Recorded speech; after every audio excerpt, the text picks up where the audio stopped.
ራስሊ ዶክተር ጸጋ ጤና ይስጥልኝ አቶ ሽሎሞ ጤና ይስጥልኝ አቶ ተስፋዬ እንዲሁም ተመልካቾቻችን በሙሉ እንደምን አላችሁ እናመሰግናለን በየጊዜው እንደዚህ ፈቃደኛ ሆነሽ ቀርበሽ ቃለመጠይቅ ለመናገርና ሐሳብሽንም ለመግለጽ ፈቃደኛ በመሆንሽ እያመሰገን በመጀመሪያ ደረጃ መልካም የሥራ ዘመን እንዲሆንልሽ እመኛለሁ ክነሴት ትላንትና ስራችሁ እናንተ ጀምራችኋል አመሰግናለሁ ውጤታማ እንደምትሆይ ተስፋ እናደርጋለን ተልኮሽንም እንደምታሟይና ማህበረሰባችንን ለምታደርጊው አገልግሎት ሁሉ ጥሩ ውጤት እንደምታመጭለትና ህዝቡም እንደሚያመሰግንሽ ተስፋ አደርጋለሁ ሌላው ትላንትና ጠቅላይ ሚኒስትር ቢንያሚን ኔታንያሁ የእስራኤል ፕሬዝዳንት ሄርዞግ እንዲሁም ኦሃና ሲናገሩና የተቃዋሚ ፓርቲ ሊቀመንበሩ ላፒድም ሲናገሩ ነበር አንቺም አንዳንድ ጊዜ ጠቅላይ ሚኒስትር ቢንያሚን ኔታንያሁ ሲናገሩ ቆመሽም ስታንጨበጭብ ይቻለው እና እንዴት ነበር የትላንትና የነበረው ድባብ ፖለቲካዊ እይታ ሳይሆን እንደ ዲሞክራሲ አገረት እንዴት አየሽው የትላንትናው የመጀመሪያ ቀናቸው ስራ በመጀመሪያ ደረጃ ነው የክረምቱ ምልዓተ ጉባኤ ትላንት ተጀምሯል የነበረው ሁኔታ በመጀመሪያ ደረጃ እንግዲህ የምርጫው ጊዜ አመት ነው ይቀራል ቢበዛ እና የምርጫው ጊዜ በመቅረቡ የተቀናቃኝ የፖለቲካ ፓርቲዎች እንደማይለውጡ መንግስትን ያውቃሉ ምክንያቱም እኛ 68 መቀመጫ ወንበር አለን 61 ካለ እንኳን መንግስት ይዘት ቆያለህና ስለዚህ በማንኛውም መንገድ የተቀናቃኝ የፖለቲካ ፓርቲዎች ከመታገል ወደ ኋላ አይሉም ማለትም በተለያዩ መንገዶች እኛ ከመንግስት ተመራጮች ጋር ወይም ደግሞ መንግስት ካዋቀሩ የፖለቲካ ፓርቲዎች ጋር ይወዛገባሉ ነገር ግን አቶ ሽሎሞ በትላንትናው ዕለት ጎልቶ የታየው በሀገራችን እስራኤል ያለው የዲሞክራሲ ሁኔታ አስመልክቶ ነው በአንድ ዲሞክራሲ አገር ሶስት በተለይ የተለያዩ ተቋማት አሉ በሚዛናዊ መንገድ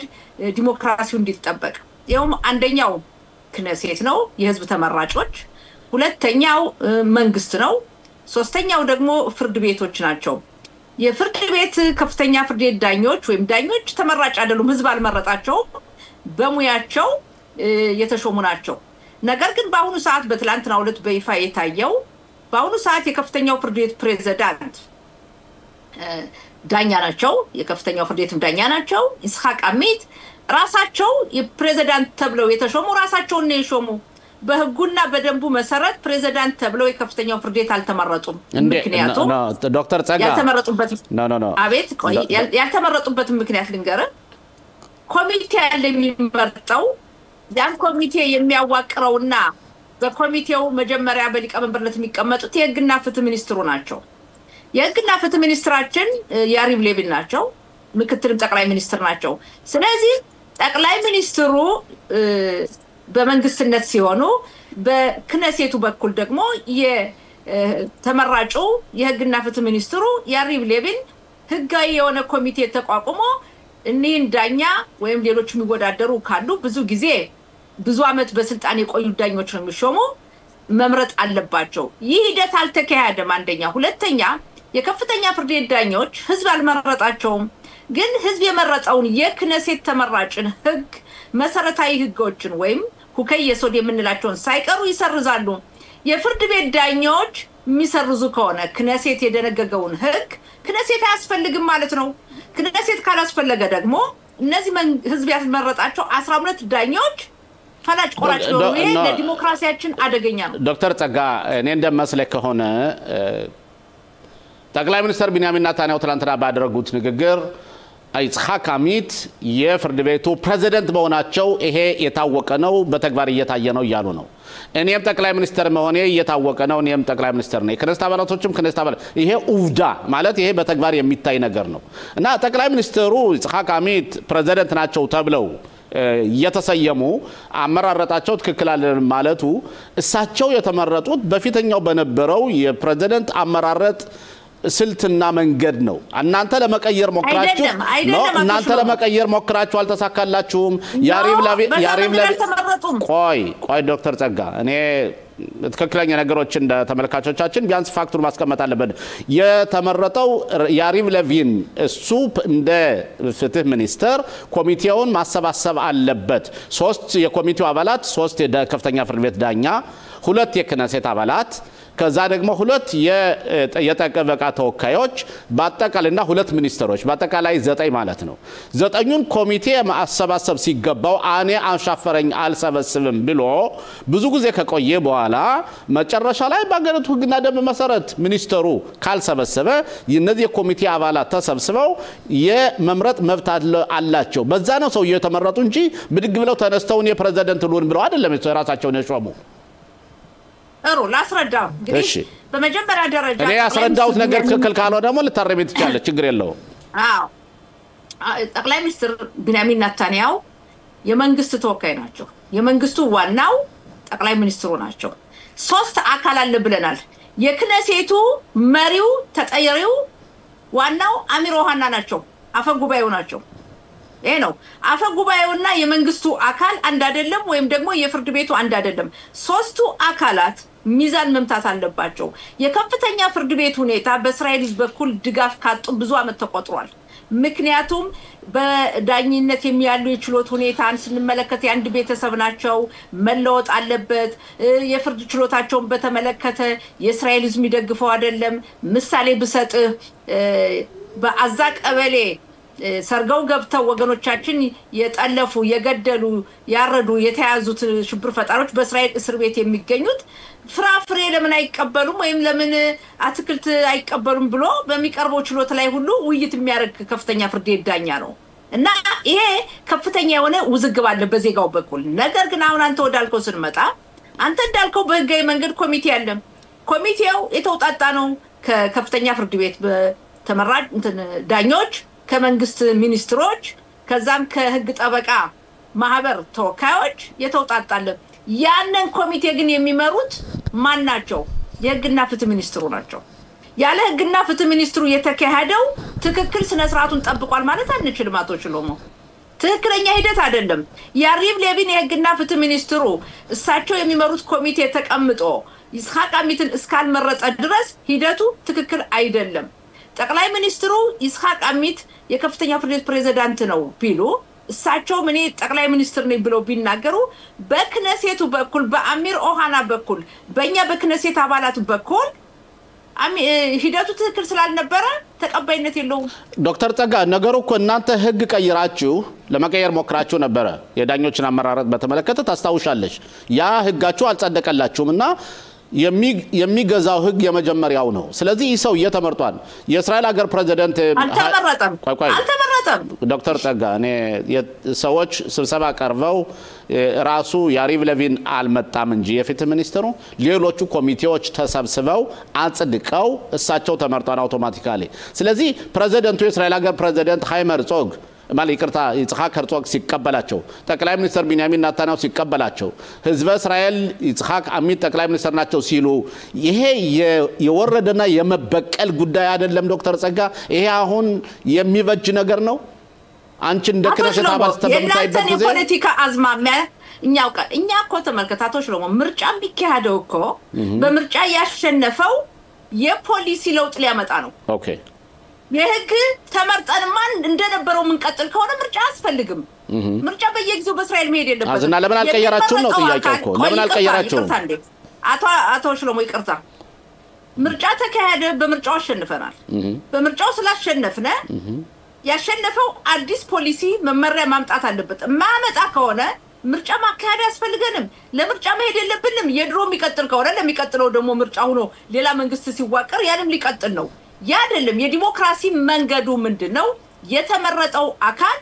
በምርጫው ያሸነፈው ፖሊሲን መለወጥ አለበት ከፈለገ አልፈልግም ካለ ይቀመጥ ነው ስለዚህ እኛ በርግጥ በትክክል መለወጥ እንፈልጋለን በከፍተኛው ፍርድ ቤት ዳኞች የተወሰኑ ቤተሰቦችና ወይም ደግሞ ያሽካናዚ ማህበረሰብ ኤሊት የምንላቸው እንዲሆኑ አንፈልግም ሌሎቹ እንዲሆኑ እንፈልጋለን በፍርድ ቤት ዳኛ እርስ በርሳቸው እየተሿሿሙ 63 ያንድ ሰው ቤተሰብ መሆን የለበትም አማችቻ ጋብቻ እንዴ ይሄም አንፈልግም መለወጥ እንፈልጋለን የዝቅተኛው ማህበረሰብም እንዲሳተፍ እንፈልጋለን ያለው ማምጣት ይቅርታ ቋንዴ ያለው ማምጣት ለእናንተ ይስማማችሁም ይገባኛል ግን አማራጭ የላችሁም ዲሞክራሲ ነው ተመርጠን ያዝነው እስከሆነ ድረስኛ ምን ለውጥ ማምጣት አለብን ያ ካልሆነ እንዳምባገነን መሪ አንዴ ብቻ የተያዘው ያ ይቀራል ዲሞክራሲ የሚለው ምርጫ አስፈልገንም ለምሳሌ ልስጥ ኦኬ ዶክተር ጸጋ እንትን ሌሎች ብዙ ጥያቄዎች አሉን ወደ ይሄንና በሚቀጥለው ምርጫ ይሁንና እንበል የእናንተ ግራ ክንፎች ስልጣን ብትይዙ እኛ የወሰነውን እሺ ብላችሁ ልትቀጥሉ ነው አንድ ደቂቃ ትቆዩ ዶክተር ጸጋ እኔ የትኛው ፓርቲ እንደሚመርጥ አንቺ አታውቂም ስለዚህ ግራ ፓርቲው ባላቆም ግራ እንደዛ ማለቱ ተገቢ መስራታየ ኦኬ ያይር ጎላንን እሺ ወደ እንቀጥልበትና ሁለተኛው ጠቅላይ ሚኒስትር ቢንያሚን ኔታንያሁ ትላንትና ባደረጉት ንግግር በእውነት መንግስታቸው በዚህ እሳቸው ጠቅላይ ሚኒስትር ከሆኑ በዚህ ተርማቸው ላይ ብዙ ውጤቶችን እንዳመጡና ያው በ7 ቀን 10ኛ ወር 23 ዓመተ ምህረትም ሐማስን ያደረገውን ትንኮሳ በተመለከተ እሳቸው በኢራን ላይ በሁቲዎች ላይ ወተት ዝንቦች የምንላቸውን በሱሪያ ላይ በሂዝቦላንም እንዳንቆጣቆቱት ሐማስንም እንዳንቆጣቆቱት ተናግረዋል ከዛም ደግሞ ንግግራቸውን ቀጥለው በሚመጣው ጊዜ አሁን ላለን የስራ ጊዜ ባጀት እናስተላልፋለን የኻሪዲዎች ደግሞ 10,000 ወታደሮች እንዲሄዱ የሚል ህግ እናወጣለን ብለዋል እነዚህ ሁለት ነገሮች የሚተገበሩ ይመስልሻል ዶክተር ጸጋ በጣም ጥሩ ጥያቄ ተሽሎሞ በመጀመሪያ ደረጃ ጠቅላይ ሚኒስትር ቢንያሚን ኔታንያሁ በንግግር የሚደነቁ ናቸው ይቅር በዕብራይስጥ ቋንቋ በእንግሊዘኛም እና ትላንት የነበራቸው ንግግርን በጣም ጥሩ ንግግር ነው ያሰሙት በዚህ አጋጣሚ ደግሞ ጠቅላይ ሚኒስትራችን ዛሬ የተወለዱበት ቀን ነው ልደታቸው ነው ዛሬ 76 ዓመታቸው ነው እና ምን እንበል እንኳን ለዚህ ያበቃቸው እንላለን ወደ ጥያቄ ስመጣ ተሽሎሞ ሁለት ነገሮች አሉ ክነሴት ምርጫ ሊካሄድ በህጉ መሰረት 4 አመት ሚለው 3 አመት ሆኗል 1 አመት ነው የቀረው ይሄን 1 አመት ለመቆየት ሁለት መንገዶች አሉ አንደኛው አመታዊ በጀቱ መጽደቅ አለበት የሚቀጥለው አመት ሌላው ሁለተኛ ትልቅ አነጋጋሪ የሆነው የኻሪዲዎች ውትድርና ማገልገልም አለ ኻሪዲዎች ያው በአማርኛ ስለምናገር የሃይማኖት አክራሪዎች ማለት ነው አው ሃይማኖት አክራሪዎች ወይም ሃይማኖት ጠባቂዎች እነሱ ውትድርና የሚለው ሁኔታ በጸጥታና በውጭና በጸጥታ ጥበቃ ኮሚቴው ሊቀመንበር በቦአዝ ቢስሙት በኩል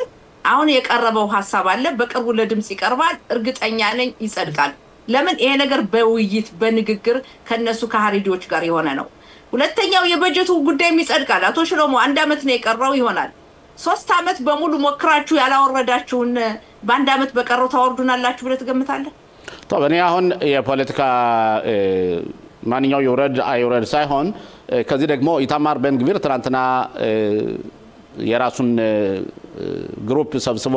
በሚናገርበት ጊዜ ይሄ መንግስት አሁን በ2 ሳምንት ውስጥ የፍልስጤም እስረኞችን የሞት ፍርድ ህግ ማይደነገግ ከሆነ መንግስቱ ለቅቄ ወጣለው ሲል ዛቻም ዝቷን እና እንዴት ነው በአንድ በኩል መንግስቱ ይቀጥላንተ ያለሽ በቂ ጉልበት አለንተ ያለሽ በአንድ በኩል ደግሞ እንደዚህ አይነት ነገሮች አሉ ሌላው ደግሞ የሃይማኖት አክራሪዎች ትላንትና ቦአዝ ቢስሙት ያቀረበውን ፕሮፖዛል እንዳልተቀበሉትና እንዲያውም በሳምንት ውስጥ የሚደረገው ውይይት ከውጭና የሴኩሪቲ እና የውጭ ጉዳይ ኮሚቴ በመሰረት በጣም እንደተቆጡ ነው እየተነገረ ያለውና ምን አይነት ከምን ተነስቶ ነው እንጨርሰዋለን የምትዩ በመጀመሪያ ደረጃ የኻሪዲ ማህበረሰብ ተወላጆች ከመንግስታችን ወጣዋል ማለት ሚኒስትርነታቸው ቀርቷል እግራቸውን አውጥተዋል ግን እዛው ውስጥ ነው ያሉት አው አሉ ድምጽ ይሰጣሉ ትላንት ማይታል ቁጭ ብሎ ነው አብረው ድምጽ የሰጡ አሉ አይወጡም ለምንድን ነው የማይወጡት አይመሰለ ነገሩን እንኳን የማይቀበሉት ቢሆንም ከኛ ከሊኩድ ፓርቲ ከወጡ የት ነው የሚሄዱት ከግራ ክንፎች ጋር የማይሆን ነው ግራ ክንፍ ስንል ማለት ነው እነሱም በደም በጣም ባክራሪ ሁኔታ የሚጠሏቸው ሁለት ፖለቲካ ፓርቲዎች አሉ መሪዎቻቸው በይፋ የሚናገሩት አንደኛው ሊበርማን ሁለተኛው የያይር ላፒድ ከነሱ ጋር ነው አይጨመሩም ይሄ አለ ስለዚህ ከኻሪዲዎች ጋር በመነጋገር በፖለቲካ ለውስጥ አይሆንም ማለት አይቻልም ዶክተር ጸጋ ነው ግን አሁን ባለው ተጨባጭ ሁኔታ ይሄ ነው ያለው አሁን ባለንበት ይሄ ስለሆነ ይሄ ሁኔታ መፍትሄ ይገኝለታል ሌላው የጠየቀው የቤንግቪር ጉዳይ የኦጽማ ይሁዲት የፖለቲካ ፓርቲ ሊቀመንበር ቤንግቪር ለሽብር ፈጣሪዎች ሽብር ፈጣራ ድርጊት ፈጽመው ለተያዙ ሰዎች የሞት ፍርድ የሚለው በመጀመሪያ ደረጃ በሀገራችን እስራኤል የሞት ፍርድ አለ ፍርዱ ለጀርመን ናዚዎችና አገሩን ለካደ ነው ሁላችንም እናስታውሰው አዶልፍ አይክማን በአርጀንቲና ከ300,000 በላይ የሚሆነውን ወገኑን በጀርመን ከሂትለር ጎን በመሆን ቀኝ እጁ ሆኖ ከጨፈጨፈ ካስገደለ በኋላ ጦርነቱ ሲያበቃ ፈርጥጦ አርጀንቲና እንደገባና የእስራኤል የስለላ ድርጅት መረጃ ድርጅት ሞሳድ ከአርጀንቲና አፍኖ አምጥቶ ለፍርድ እንዳቀረበው እንደተገደለ እናውቃለን በታሪክ። ከዛም አገሩን ለካደነ ያለው ቤንግቪር ያቀረበው ሐሳብ ብዙ ያነጋግራል። በተለይ ብዙ ጊዜ አልፎ አልፎ ነገር ይነሳል። ሊበርማንም ያነሱት ነበር ድሮ ታስታውስ እንደሆነ ሽሎሞ ሽብር ፈጣሪ የገደለ ይገደል የሚለው ግን ያለንበት አካባቢ ውዝግብ ስላለ የኛ ወገኖቻችን ቢጠለፉስ የሚለው ሁሉ ስላለ እስካሁን ድረስ በተግባር አልዋለም። በእኔ አመለካከት በተግባር ይወላል የሚል ግምት የለኝም። በዚህ ምክንያት ቤንግቪር ወይም ኦጽማ ይሁዲት ከጥምሩ መንግስት ከወጡ አሁንም ቢሆን 68 ነው ያለና 7 ሰዎቹ ቢወጡ 61 አለን። መንግስታችን ይቀጥላል እስከ ምርጫው ድረስ ያለ ምንም መሰናከል። ዶክተር ጸጋ እናመሰግናለን። አቶ ተስፋዬ ለጥያቄ ይኖራል ለዶክተር ጸጋ? አዎ በድጋሚ ጤና ይስጥልኝ ዶክተር ጸጋ። የኔ ጥያቄ እንግዲህ ከ3 ወር በኋላ እረፍት አድርጋችሁ ተመልሳችኋል። ይሄ እረፍት አይባልም። እስራኤል አሁንም ጦርነት ውስጥ ነች። እርግጠኛ ነኝ ሁላችሁም በየቦታው በየከፊሉ ስራችሁን እየሰራችሁ ነበር። እንግዲህ ስትመለሱ ይሄንን ትላንትና በስነ ስርዓት ሁላችንም ከቤት ሆነን ተከታትለናል። አጀማመሩ ጥሩ መስሎ አይታይም። ምክንያቱም ካሳለፍነው ጦርነት ጋር ስናመዛዝነው እንደገናም ደግሞ መስዋዕት ከከፈሉት ጋር ስናመሳስለው ትላንትና የቀኝ ክንፉም የግራ ክንፉም ትንሽ ያልተማሩበት ሁኔታዎች የታየ ነው። ሌላው እንደውም የክኔሴት አባል ያኢር ላፒድ የክኔሴት አፈጉባኤን የግማሹን ክኔሴት አፈጉባኤን እንጂ የግማሹ አይደለም የሚል አነጋገርም ተናግረዋል። እነዚህ ንግግሮች እነዚህ አካሄዶች የክኔሴት አባልን ባለው ጊዜያዊ ስራ ላይ በእውነት ምን ያህል እንጠብቃችሁ? እንዴት አይነት ስራ ይሰራል ተብለሽ ታምኛለሽ ዶክተር? በጣም ጥሩ ጥያቄ ነው አቶ ተስፋዬ። በእውነት በትላንትናው ዕለት የነበረው ክረምቱ አፈጉባኤ መክፈቻ ስነ ስርዓት ላይ በጣም እንደበለህ ውጥረት ነበረ እና የተቀናቃኝ የፖለቲካ ፓርቲ ሊቀመንበሩ ያኢር ላፒድ የክኔሴቱን አፈጉባኤ አንተ የግማሹ ክኔሴት ሊቀመንበር ነህ ብለው መናገራቸው ትክክል አይደለም። መሆን የለበትም። መናገርም አልነበረባቸውም። አንድ ጊዜ ብቻ አይደለም 2 ጊዜ ነው የተናገሩት። መጨረሻ ላይ ምንድነው ያሉትኝ አሚር ኦሃና ለሌላ ጊዜ እቺን ቃል ብትናገር አወርድሃለሁ ንግግር ማድረግ አትችልም ነው ያሉት። እውነታቸው ነው። መሆን የለበትም። ሌላው ልንገራችሁ እነ ያኢር ላፒድን ወሰዱ እነ ጋንጽን ወሰዱ ውጥረት ላይ ነው ያሉት። ምርጫው ቢካሄድ ምን ያክል መቀመጫ ወንበር ያገኛሉ የሚለው ግምገማና ጥናት ታዩታላችሁ። ግምገማው ሲታይ ያኢር ላፒድ በአሁኑ ሰዓት 24 መቀመጫ ወንበር ያለው 4 አያገኝም ይባላል። ጋንጽን የወሰዳችሁ እንደሆነ 8 ያለው በሚቀጥለው ክኔሴት አይገባም። ስለዚህ ውጥረት ላይ ስለሆኑ በማንኛውም መንገድ በእኛ ላይ መጥፎ ነገር መናገር ወይም ደግሞ የበለጠ ጎልቶ ለመታየት የሚናገሩት ቃላት አንዳንድ ጊዜ በእውነት አይደለ መከባበር የሌለበት ነው። በፖለቲካ ውዝግብ አለ፣ በፖለቲካ ለመግባባት አለ። ነገር ግን አሁን ምርጫው እየቀረበ ሲመጣና ስልጣኑ ወይ መመረጣቸው አጠራጣሪ ሲሆንባቸው አልሞት ባይ ተጋዳይ ለመራጮቻቸው ታገልን ብለው